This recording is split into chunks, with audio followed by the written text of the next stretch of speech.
നമസ്കാരം. കേരളത്തിൻ്റെ പൊതുഗതാഗത സംവിധാനമായ KSRTC ആരംഭിച്ചിട്ട് വർഷങ്ങളായി. അപ്പോൾ തന്നെ തുടങ്ങിയ കഥയാണ് നഷ്ടത്തിൻ്റെ കഥ. സർക്കാരുകൾ മാറി മാറി വന്നു, അവർ കിണഞ്ഞു പരിശ്രമിച്ചു. എന്നാൽ ഈ നഷ്ടക്കഥയ്ക്ക് ഒരു മാറ്റവും സംഭവിച്ചില്ല. ആനവണ്ടിയുടെ നഷ്ടക്കഥ തുടർക്കഥയായപ്പോൾ ശരിക്കും ദുരിതത്തിലായത് KSRTC പെൻഷൻകാരാണ്. വർഷങ്ങൾ KSRTCയിൽ പണിയെടുത്ത് പെൻഷൻ വാങ്ങി എന്നാൽ ദുരിതക്കയത്തിലായ പാവപ്പെട്ട പെൻഷൻകാരുടെ കഥ തേടുകയാണ് ഫോർ ദ പീപ്പിൾ ഇന്ന്.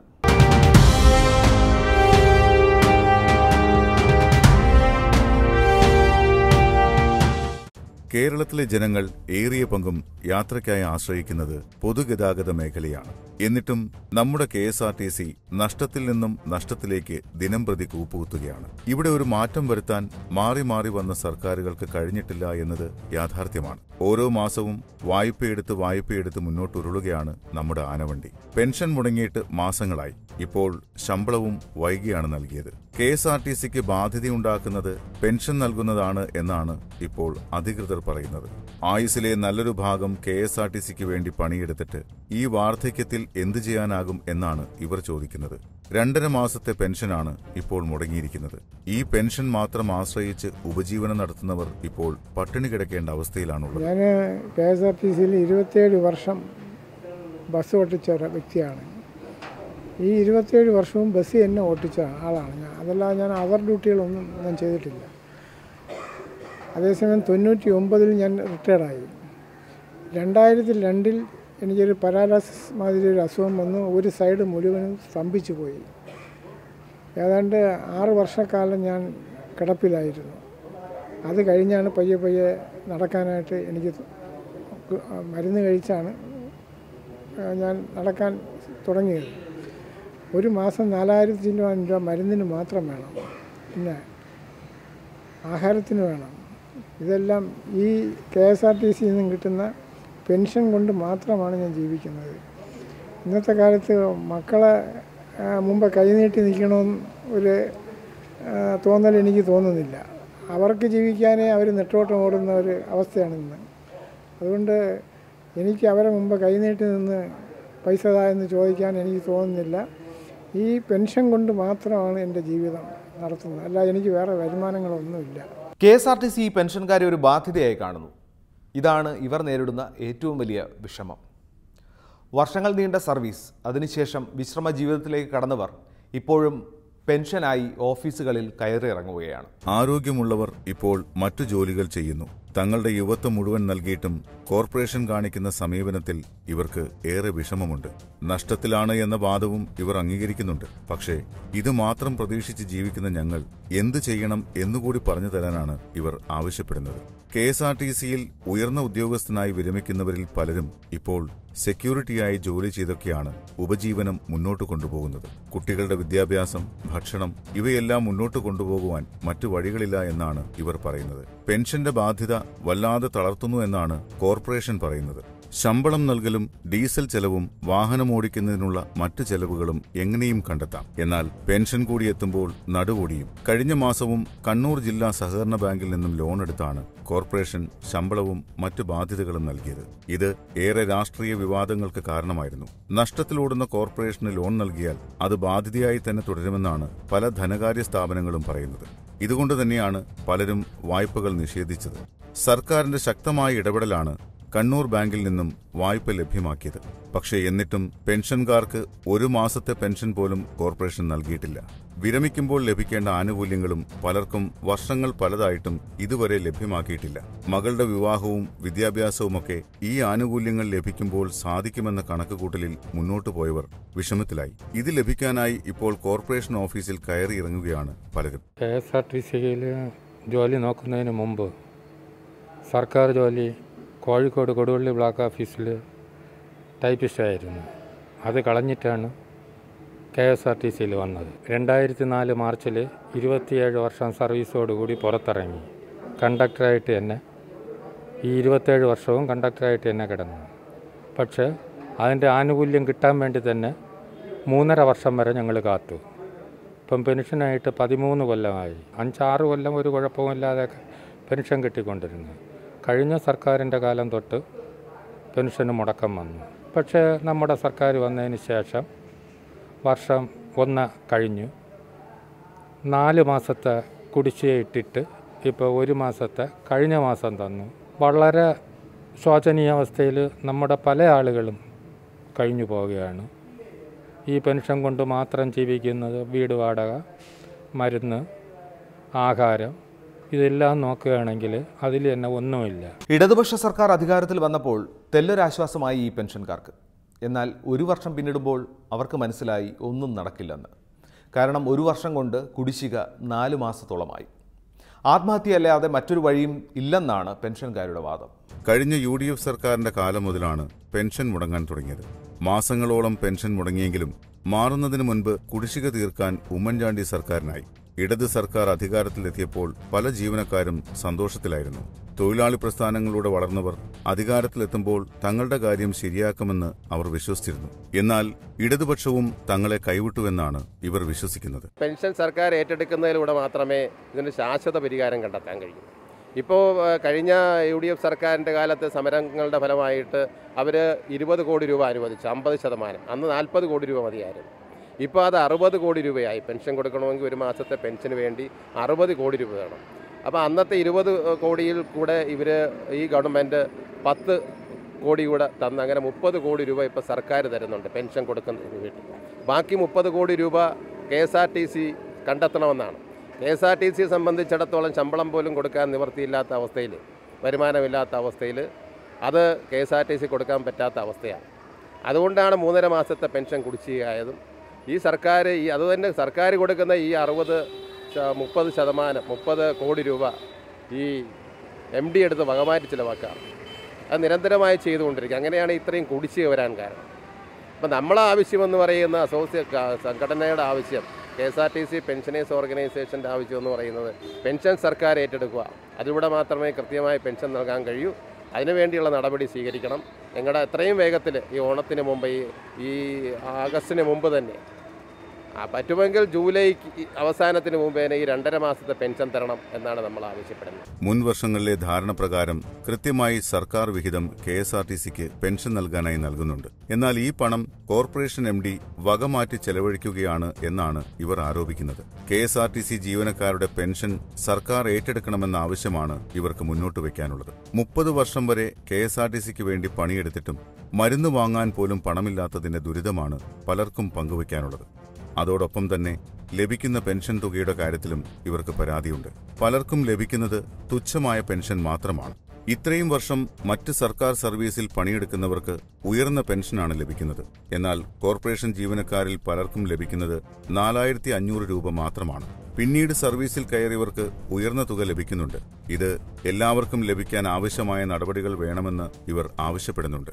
ഇപ്പോൾ KSRTCയിലെ പെൻഷൻ കൊടുക്കുന്ന കാര്യത്തിൽ കാലാകാലങ്ങളിൽ വരുന്ന UDFൻ്റെ ഗവൺമെൻറ്റായാലും LDFൻ്റെ ഗവൺമെൻറ്റായാലും അമന്തം വരുത്തുന്നുണ്ട്.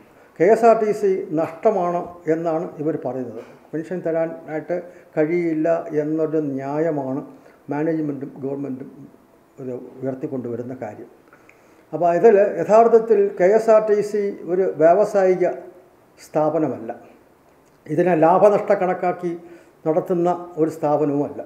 രാഷ്ട്രീയ കാരണങ്ങളും അതുപോലെ തന്നെ സാമൂഹികമായിട്ടുള്ള കാര്യങ്ങളും പരിശോധിച്ച് നോക്കിയാൽ KSRTCയിലെ ടിക്കറ്റ് നിലവാരം, വിലവർദ്ധനവിൻ്റെ അതല്ലെങ്കിൽ എന്തെങ്കിലും കാര്യത്തിനെക്കുറിച്ച് നിശ്ചയിക്കണമെങ്കിൽ അത് രാഷ്ട്രീയമായിട്ടുള്ള കാര്യങ്ങളായിട്ട് വരും. അത് ഗവൺമെൻറ് പ്രത്യേകമായിട്ട് പരിഗണിക്കേണ്ട കാര്യമാണ്. അങ്ങനെ ആ രീതിയിൽ നോക്കുമ്പോൾ KSRTC നഷ്ടത്തിലാണ്. എല്ലാ കാലത്തും നഷ്ടമാണ്. അതിന് ഇവിടുത്തെ പണിയെടുക്കുന്ന തൊഴിലാളികളോ അല്ലെങ്കിൽ പണിയെടുത്ത് വിരമിച്ച പെൻഷൻകാരോ അതിന് ബാധ്യതയല്ല. ഈ ഗവൺമെൻറ്റിൻ്റെ ഇതിൻ്റെ വരുമാനം വർദ്ധിപ്പിക്കണമെങ്കിൽ അത് മാത്രമേ ഉള്ളൂ. അപ്പോൾ ആ സാമൂഹ്യ പ്രതിബദ്ധത ഏറ്റെടുത്ത് സേവനം ചെയ്യപ്പെടുന്ന ഈ സ്ഥാപനത്തിൻ്റെ പെൻഷൻ ബാധ്യത ഗവൺമെൻറ് ഏറ്റെടുക്കണം എന്നാണ് KSRTC പെൻഷനേഴ്സ് ഓർഗനൈസേഷൻ്റെ ഡിമാൻഡ്. പെൻഷൻ കുടിശ്ശിക വന്നപ്പോൾ തന്നെ സമരവുമായി KSRTC പെൻഷനേഴ്സ് ഓർഗനൈസേഷൻ പോലുള്ള സംഘടനകൾ മുന്നോട്ട് വന്നിരുന്നു. 1 മാസം മുടങ്ങിയപ്പോഴാണ് ഈ പ്രതിഷേധം തുടങ്ങിയത്. എന്നാൽ അന്ന് നൽകിയ ഉറപ്പ് വായ്പ ലഭിക്കുമ്പോൾ കുടിശ്ശിക തീർക്കാമെന്നാണ്.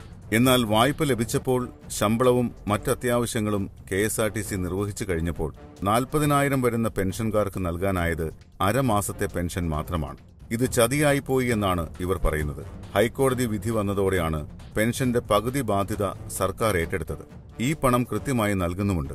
എന്നിട്ടും പെൻഷൻ ലഭിക്കാത്തതോടെ ആത്മഹത്യയെ മുന്നിൽ കാണുകയാണ് പലരും. ഇടതുപക്ഷ സർക്കാർ തൊഴിലാളികളെ വഞ്ചിക്കില്ല, അവരെ കരകയറ്റും എന്നെല്ലാമാണ് ഞങ്ങൾ വിശ്വസിച്ചത്. ആ പാർട്ടിക്ക് വേണ്ടി വോട്ടും ചെയ്ത ആളാണ് ഞാൻ. ഇവിടെയുള്ള പല ആളുകളും ആ പാർട്ടിക്ക് വേണ്ടി പ്രവർത്തിച്ചിട്ടുള്ള ആളാണ്.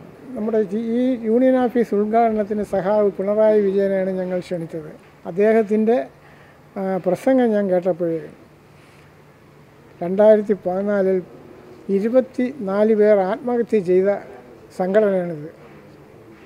അതിനുശേഷം ആത്മഹത്യയൊന്നും നിങ്ങൾ ചെയ്യല്ലേ, ഞാൻ പെൻഷൻ കൃത്യമായിട്ട് തരും എന്ന് പറഞ്ഞിട്ട് പോയ സഖാവ് പിണറായി സാറ് ഞങ്ങളെ മറന്നു എന്ന് തന്നെയാണ് എൻ്റെ വിചാരം. കോർപ്പറേഷൻ നഷ്ടത്തിലായതുകൊണ്ടാണ് പെൻഷൻ നൽകാൻ കഴിയാത്തതെന്നാണ് വകുപ്പ് മന്ത്രിയും MDയും പറയുന്നത്. ഇപ്പോൾ ലാഭത്തിലാക്കുവാനുള്ള പ്രവർത്തനങ്ങളാണ് നടക്കുന്നത്. ഷോർട്ട് ടൈം ലോണുകൾ KSRTCയുടെ നടുവൊടിച്ചിട്ടുണ്ട്. ഇതിനുള്ള പരിഹാരം കാണുവാനുള്ള നെട്ടോട്ടത്തിലാണ് സർക്കാർ. സർക്കാരിനും കോർപ്പറേഷൻ അധികൃതർക്കും പറയാൻ ഏറെ കാരണങ്ങളുണ്ടെങ്കിലും അതിൽ പ്രധാനം കോർപ്പറേഷൻ നഷ്ടത്തിലാണ് എന്നത് തന്നെയാണ്. ലാഭത്തിലെത്തിയാൽ മാത്രമേ ഈ പ്രശ്നങ്ങളെല്ലാം പരിഹരിക്കാനാവൂ. ഇപ്പോൾ നടക്കുന്നത് അതിനുള്ള പ്രവർത്തനങ്ങളാണ്. ലാഭം വരുന്നതിനായി പുതിയ ബസ്സുകൾ വാങ്ങുന്നതിനും അന്തർ സംസ്ഥാന സർവീസുകൾ തുടങ്ങാനുള്ള ഒരുക്കത്തിലുമാണ് കോർപ്പറേഷൻ. ഇവയെല്ലാം നടപ്പിലാകുന്നതോടെ പ്രതിസന്ധികളെല്ലാം തീരുമെന്ന് വകുപ്പ് മന്ത്രിയും വിശ്വസിക്കുന്നു. ഇതോടൊപ്പം തന്നെ ദീർഘനാളത്തെ കാലയളവിൽ വലിയൊരു തുക വായ്പയെടുത്ത് മറ്റ് ചെറിയ വായ്പകളും പെൻഷൻ കുടിശ്ശിക അടക്കമുള്ള ബാധ്യതകളും തീർക്കാമെന്ന കണക്കുകൂട്ടലിലാണ് കോർപ്പറേഷൻ. ഇതിനായി ബാങ്കുകളുടെ കൺസോർഷ്യവുമായി ചർച്ച തുടങ്ങിക്കഴിഞ്ഞു. 1300 കോടി രൂപയുടെ ഒരു ലോൺ മാത്രമേ ദീർഘകാല വായ്പ കിട്ടിയിട്ടുള്ളൂ. ബാക്കിയെല്ലാം അത്യാവശ്യത്തിന് ഓടിച്ചെന്ന് 500 കോടി 800 കോടി 200 കോടി 300 കോടിയൊക്കെ എടുത്ത ചെറിയ ഷോർട്ട് ടേം ലോൺസ് ആയിരുന്നു. അപ്പോൾ അതുകൊണ്ട് എന്ത് പറ്റുന്നു, 1300 കോടി രൂപയുടെ ലോണ് ബാങ്ക് കൺസോർഷ്യം കൊടുത്തത്. ആ കൺസോർഷ്യം കൊടുത്ത ലോണിന് ഒരു ദിവസം 53 ലക്ഷം രൂപ അടച്ചാൽ മതി. 1600 കോടിയുടെ മറ്റൊരു ലോണിന് ഒരു ദിവസം 2 കോടി 80 ലക്ഷം രൂപ അടയ്ക്കണം. ഇതുപോലൊരു ലോങ് ടേം ലോൺ ആരെങ്കിലും തരികയാണെങ്കിൽ ഒരു 2 കോടി രൂപ ഡെയിലി, 2 കോടിയിലധികം രൂപ ഡെയിലി മിച്ചം കിട്ടും. അപ്പോൾ തന്നെ ഒരു 60-70 കോടി രൂപ ഇപ്പോഴത്തെ വരുമാനത്തിൽ നിന്ന് തന്നെ ഒരു മാസം മാറ്റി വെക്കാൻ. അപ്പോൾ ശമ്പളം കൊടുക്കാൻ വലിയ പ്രയാസമൊന്നുമില്ല. പിന്നെ നമുക്കുണ്ടാകേണ്ടത് പെൻഷൻകാരുടെ പകുതിയാണ്. അതിന് വരുമാനം കൂട്ടണം. വരുമാനം കൂട്ടണമെങ്കിൽ കൂടുതൽ ബസ് വാങ്ങിച്ചു തരണമെന്ന് പറഞ്ഞു. അപ്പോൾ അങ്ങനെ വരുമാനം കൂട്ടുന്നതിനെക്കുറിച്ച് ആലോചന നടന്നു. അപ്പോൾ ഞങ്ങൾ ബാങ്ക് കൺസോർഷ്യവുമായിട്ട് ആലോചിച്ചു. ഏതാണ്ട് ഇപ്പോൾ അത് അവസാനത്തെ ഘട്ടത്തിലെത്തിയിരിക്കുകയാണ്. അവർ സമ്മതിച്ചു 20 വർഷത്തെ വായ്പ. അങ്ങനെ വരുമ്പോൾ ഒരു 75 കോടി രൂപ ഇന്ന് കിട്ടിക്കൊണ്ടിരിക്കുന്ന വരുമാനത്തിൽ ഇവിടെ മിച്ചം ഉണ്ടാകും. KSRTCക്ക് ഇന്നത്തതിനേക്കാൾ ഇന്നിപ്പോൾ 5 കോടിയോ 6 കോടിയാണ് വരുമാനമെങ്കിൽ അതൊരു 8 കോടിയോ 9 കോടിയോ വരെ ആക്കുന്ന പദ്ധതിക്കാണ് ഇപ്പോൾ രൂപം കൊടുത്തുകൊണ്ടിരിക്കുന്നത്. അപ്പോൾ അങ്ങനെ പ്രാധാന്യം കൊടുക്കേണ്ട കാര്യങ്ങൾക്ക് പ്രാധാന്യം കൊടുത്തുകൊണ്ട് ഇതിൻ്റെ വരുമാനവും ഇതിൻ്റെ ചെലവിനെയും തമ്മിൽ ഒന്ന് കമ്പയർ ചെയ്താൽ നമുക്ക് മനസ്സിലാകുന്ന കണക്കിലേക്ക് കൊണ്ടുവന്നുകൊണ്ടിരിക്കുകയാണ്. ബാങ്ക് കൺസോർഷ്യം ഇപ്പോൾ ഞങ്ങൾക്ക് പണം തരികയാണെങ്കിൽ അതോടുകൂടി ഒരു 75% പ്രശ്നം അവസാനിക്കുന്നു. സെപ്റ്റംബർ 30-നുള്ളിൽ പെൻഷൻ കുടിശ്ശിക തീർക്കാമെന്ന വാഗ്ദാനമാണ് സർക്കാർ മുന്നോട്ട് വയ്ക്കുന്നത്. അതായത് പെൻഷന് വേണ്ടി 3 മാസം കൂടി കാത്തിരിക്കണമെന്ന് സാരം. ഇതിനും ഇവർ ഒരുക്കമാണ്. പക്ഷേ കുടിശ്ശിക പിന്നീടായാലും മതി, അടുത്ത 2 മാസങ്ങളിൽ മുടങ്ങാതെ അതത് മാസത്തെ പെൻഷൻ കിട്ടിയാൽ മതിയെന്നാണ് ഇവർ വകുപ്പ് മന്ത്രിയോടുള്ള ചർച്ചയിൽ മുന്നോട്ട് വെച്ച നിർദ്ദേശം. ഇതിനുറപ്പ് കിട്ടിയാൽ സമരത്തിൽ നിന്നും പിന്മാറുമെന്ന് ഇവർ പറയുന്നുണ്ട്. ഇങ്ങോട്ട് വന്നിരുന്നാൽ ഉടനെ മാജിക് ഒന്നും കാണിക്കാനൊക്കത്തില്ല. അലാവുദ്ദീൻ്റെ അത്ഭുത വിളക്കൊന്നും എൻ്റെ കയ്യിലില്ല. കണക്ക് പരിശോധിച്ചപ്പോൾ ചില റീഓർഗനൈസേഷൻ ആവശ്യമാണെന്ന് മനസ്സിലാക്കിക്കൊണ്ട് ബാങ്കുകാരോട് ബന്ധപ്പെട്ട് അതിൻ്റെ ചർച്ച അവസാന ഘട്ടത്തിൽ നിൽക്കുകയാണ്. ചിലപ്പോൾ ഞങ്ങൾക്ക് ആഗസ്റ്റിൽ തന്നെ കാശ് കിട്ടുകയാണെങ്കിൽ ഓഗസ്റ്റിൽ തന്നെ നിങ്ങളുടെ കുടിശ്ശിക നോക്കും. പക്ഷേ ഞാനത് വാക്ക് പറയാൻ തയ്യാറല്ല. ബാങ്കാണ്. ബാങ്കിന് ഇനി പല കടമ്പകൾ കയറണം, പല ബോർഡ് കൂടണം. അപ്പോൾ അതുകൊണ്ട് സെപ്റ്റംബർ 30-ന് മുമ്പ് നിങ്ങളുടെ കുടിശ്ശിക തീർന്നിരിക്കും. അത് കഴിഞ്ഞാൽ ഒക്ടോബർ 1-ാം തീയതി ഒരു കുടിശ്ശികയും കാണത്തില്ല. പെൻഷൻ ഫണ്ട് വകമാറ്റി ചെലവഴിക്കുന്നു എന്ന ആരോപണം പലരും ഉയർത്തുന്നുണ്ട്. എന്നാൽ ഈ ആരോപണങ്ങൾ വകുപ്പ് മന്ത്രിയും MDയും തള്ളിക്കളഞ്ഞു. കോർപ്പറേഷന്റെ ദിനംപ്രതിയുള്ള സർവീസ് നടത്തുവാനുള്ള ശ്രമങ്ങളാണ് ഇപ്പോൾ നടന്നുകൊണ്ടിരിക്കുന്നത്. പെൻഷൻ ഫണ്ട് അടക്കം വകമാറ്റുന്നുവെന്ന ആരോപണത്തെ വകുപ്പ് മന്ത്രിയും കോർപ്പറേഷൻ MDയും തള്ളിക്കളയുന്നുണ്ട്. KSRTCയുടെ സർവീസുകളെ ബാധിക്കാതിരിക്കാനായി ഡീസൽ കമ്പനികൾക്ക് പണം നൽകാനോ മറ്റ് ആവശ്യങ്ങൾക്കോ കൂടിയാണ് ഈ ഫണ്ട് ഉപയോഗിക്കുന്നത്. ഇതില്ലെങ്കിൽ സർവീസ് മുടങ്ങുന്ന അവസ്ഥയാണുള്ളത്. ഇതിൽ മാറ്റം വരുത്തുന്നതിനുള്ള ശ്രമങ്ങളാണ് ഇപ്പോൾ നടക്കുന്നത്. പെൻഷൻകാരുടെ ഇഷ്യൂ എന്ന് പറയുന്നത് പ്രായശമാണ്. എന്ന് വെച്ചാൽ ഒരു പെൻഷൻ കൃത്യമായിട്ട് കിട്ടുന്നില്ല എന്നുള്ളതാണ് സത്യം. എന്ന് പറയുന്നത് KSRTC സംബന്ധിച്ചിടത്തോളം പെൻഷൻ സ്റ്റാറ്റ്യൂട്ടറി അല്ല. ഇതിപ്പോഴും സ്റ്റാറ്റ്യൂട്ടറി പെൻഷൻ അല്ല. അത് പണ്ട് ഗവൺമെൻറ്റിൽ നിന്ന് ഒരു ലെറ്റർ വന്ന ലെറ്ററിൻ്റെ അടിസ്ഥാനത്തിൽ ഒരു കീഴ്വഴക്കത്തിൻ്റെ അടിസ്ഥാനത്തിൽ ഇപ്പോഴും പെൻഷൻ കൊടുക്കുന്നുണ്ട്. അതിൽ ആ തർക്കത്തിലേക്ക് ഞാനല്ല. എന്തായാലും പെൻഷൻ ഇന്ന് വരെ നമ്മൾ കൊടുക്കാനായിട്ട് ഇതുമുണ്ട്. അതിൻ്റെ 50% സർക്കാർ വീതം വരുന്നുണ്ട്. ഞാൻ പറഞ്ഞതുപോലെ എനിക്ക് വണ്ടിയിൽ വരുന്ന കളക്ഷൻ വെച്ച് ഞാൻ കടമടച്ച് ഡീസലിടാൻ പൈസ അല്ല, ശമ്പളം പോലും എവിടെയും കടം വാങ്ങിക്കണമെന്ന് പറയുമ്പോൾ എവിടെ നിന്ന് നമ്മൾ ശ്രമിക്കാതെ കൊണ്ടല്ല. ഒരു മാസം ഈ 85 കോടി വേണ്ടും ശമ്പളം മാത്രം കൊടുക്കാനായിട്ട്. പലപ്പോഴും കടമെടുത്താൽ നമുക്ക് കിട്ടുന്നത് 60 കോടിയും ഇതുമാണ്. ഞാൻ വണ്ടി ഓടിക്കുന്ന ആൾക്ക് ശമ്പളം കൊടുക്കണം എന്നുള്ളതാണ് ഫസ്റ്റ് പ്രയോറിറ്റി. അതുകൊണ്ട് പെൻഷൻ പ്രയോറിറ്റി ഇല്ല എന്നുള്ളതല്ല. എൻ്റെ ആവശ്യം എന്ന് പറയുന്നത് ഫസ്റ്റ് ഞാൻ ശമ്പളം കൊടുത്തില്ലെങ്കിൽ വണ്ടി ഓടത്തില്ല, വണ്ടി ഓടിയില്ലെങ്കിൽ ഒരു കാര്യവും നടക്കത്തില്ല. അപ്പോൾ അതിനു വേണ്ടി ഓടി നടക്കുമ്പോൾ തന്നെ നമുക്ക് 85 കോടി വേണ്ടെന്ന് വെച്ചാൽ കിട്ടുന്നത് 60 കോടിയും 65 കോടിയുമാണ്. അതിൻ്റെ അപ്പുറമാണ് പെൻഷൻ വരേണ്ട കാര്യങ്ങൾ വരുന്നത്. പക്ഷേ സ്വാഭാവികമായിട്ടും അത് ഒരു കള്ളപ്രചാരണമേ പറയത്തുള്ളൂ. ഞാനെന്ന് വെച്ചാൽ പെൻഷനെ സംബന്ധിച്ചിടത്തോളം സർക്കാർ 30 കോടി കൊടുത്താൽ 30 കോടി നമ്മൾ കൊടുക്കും, ഹാഫ് പെൻഷൻ. അതിലൊരു സംശയമൊന്നുമില്ല. ഇതെന്ന് വെച്ചാൽ നമ്മൾ സർക്കാർ 30 കോടി കൊടുക്കുന്നുണ്ട്, ആ വിഹിതം കൊടുക്കും. ഇപ്പോൾ പറഞ്ഞതുപോലെ നമ്മൾ 2.5 മാസം കുടിശ്ശികയേ ഉള്ളൂ എന്ന് പറഞ്ഞാൽ പിന്നെ നമ്മൾ ഭാഗമായിട്ട് ചിലവ് ചെയ്താൽ എങ്ങനെയാണ് അവർക്ക് പെൻഷൻ കിട്ടേണ്ടത്? ലോകത്തിൽ ഒരു കോർപ്പറേഷനിലെയും പെൻഷൻ കൊടുത്തുകൊണ്ട് കോർപ്പറേഷൻ ജീവിക്കാൻ പറ്റില്ല. എന്ന് വെച്ചാൽ കോർപ്പറേഷൻ പറഞ്ഞാൽ അതിൻ്റെ അർത്ഥം ഇതാണ്, ഇത് ഡിപ്പാർട്ട്മെൻറ്റ് ഒന്നല്ല, ഇത് കോർപ്പറേഷനാണ്. കോർപ്പറേഷൻ എന്ന് പറഞ്ഞാൽ അവരുടെ പൈസ കൊണ്ട് അവർ ചെയ്യണമെന്നുള്ളതാണ് കോർപ്പറേഷൻ.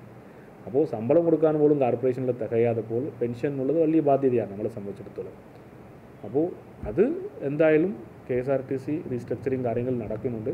സാമ്പത്തിക നില മെച്ചപ്പെടുമ്പോൾ സ്വാഭാവികമായിട്ട് നമ്മൾ വച്ചുകൊണ്ടില്ല എന്ന് പറയുന്നില്ല. അവരുടെ കാര്യം സത്യം പറഞ്ഞാൽ പാവമാണ്, ഇല്ലാന്ന് പറയുന്നില്ല. ആ വിഷമമുണ്ട്. പക്ഷേ വിഷമം മാത്രം അതിൻ്റെ ഒരു സൊല്യൂഷൻ ആകത്തില്ല, അതിന് പൈസ വേണം. ഒരു ബസ്സുള്ളവനും ബസ് മുതലാളിയായി നടക്കുന്ന ഈ നാട്ടിൽ ഇത്രയും വലിയ കോർപ്പറേഷൻ നഷ്ടത്തിലാവുന്നത് ഇത് സേവന മേഖലയിൽ പ്രവർത്തിക്കുന്നതാണ് എന്നതുകൊണ്ട് തന്നെയാണ്. ഇവയെല്ലാം അതേപടി നിലനിർത്തിക്കൊണ്ടുള്ള പ്രവർത്തന മികവാണ് ഇപ്പോൾ ലക്ഷ്യമിടുന്നത്. എല്ലാ ജില്ലയിലും പ്രധാന സ്ഥലങ്ങളിൽ കെട്ടിടങ്ങളുള്ള സ്ഥാപനമാണ് KSRTC. എന്നാൽ ആസൂത്രണമില്ലാത്ത നിർമ്മാണം മൂലം ഇവയിൽ പലതും ഒഴിഞ്ഞു തന്നെ കിടക്കുകയാണ്. വ്യാപാര സ്ഥാപനങ്ങളൊന്നും തുടങ്ങാനായി ആരും മുന്നോട്ട് വന്നിട്ടില്ല. ഇത് മറികടക്കുന്നതിനായി സർക്കാർ ഓഫീസുകൾ കൊണ്ടുവരാൻ ഒരുങ്ങുകയാണ് കോർപ്പറേഷൻ ഇപ്പോൾ. ആ 4 KSRTC ബിൽഡിങ്ങും KSRTCയുടെ ഡിപ്പോ സംവിധാനം നിലനിർത്തിക്കൊണ്ട് ഈ റെൻറ്റിന് കൊടുക്കാൻ ഞങ്ങൾ വെച്ച ബിൽഡിങ് KTDFC ആണത് വെച്ചത്. അത് 4 ഗവൺമെൻറ് എടുക്കാൻ തീരുമാനിച്ചു. ഗവൺമെൻറ് അങ്ങ് വിലക്കെടുത്തിട്ട് കൂലി കൊടുത്ത് അവിടെ ഇവിടെയൊക്കെ കിടക്കുന്ന വിവിധ സർക്കാർ ഓഫീസുകൾ ഇതിനകത്ത് കൊണ്ടിരുന്നു. അപ്പം നാട്ടുകാർക്കും സൗകര്യമാണ്. ബസ്സേ കയറി അവിടെ ഇറങ്ങിയാൽ പല ഓഫീസുകളും ഈ ബിൽഡിങ്ങിൽ തന്നെ ഉണ്ട്. കാര്യം സാധിച്ചിട്ട് അടുത്ത ബസ്സേ കയറി അവർക്ക് വീട്ടിൽ പോകാം. പിന്നെ ഓട്ടോറിക്ഷ പിടിച്ച് വേറെ അവിടെ എവിടെയൊന്നും കറങ്ങിത്തിരിഞ്ഞ് ഓഫീസ് നടക്കണ്ട. അപ്പോൾ അതുകൊണ്ട് ഗവൺമെൻറ് എടുക്കാൻ അത് തത്വത്തിൽ തീരുമാനിച്ചിരിക്കുന്നു. സർക്കാർ മുന്നോട്ട് വയ്ക്കുന്ന ഈ നിർദ്ദേശങ്ങളെല്ലാം പ്രാബല്യത്തിൽ വന്നാൽ, അല്ലെങ്കിൽ അത് നടപ്പാക്കാനുള്ള ആർജവം കാണിച്ചാൽ ഇപ്പോഴത്തെ പ്രതിസന്ധികൾ തീരുമെന്ന് ന്യായമായും വിശ്വസിക്കാം. സെപ്റ്റംബർ 30 മുമ്പ് പെൻഷൻകാരുടെ കുടിശ്ശിക നൽകുമെന്നാണ് സർക്കാർ ഉറപ്പ് നൽകുന്നത്. ഒരു കാര്യം ഉറപ്പായി, ഏതായാലും ഓണം ഇവരുടേത് പട്ടിണിയിൽ തന്നെയാണ്. ഈ മാസത്തേതും അടുത്ത മാസത്തേതും പെൻഷൻ നൽകണമെന്ന ന്യായമായ ആവശ്യം മാത്രമാണ് സമരക്കാർ ഉന്നയിക്കുന്നത്. ഏതായാലും ഈ ആവശ്യം സർക്കാർ പരിഗണിക്കും എന്ന പ്രതീക്ഷ മാത്രമാണ് നമുക്കുള്ളത്. മറ്റൊരു വിഷയവുമായി ഫോർ ദ പീപ്പിൾ അടുത്ത ആഴ്ചയെത്തും. അതുവരേക്കും നമസ്കാരം.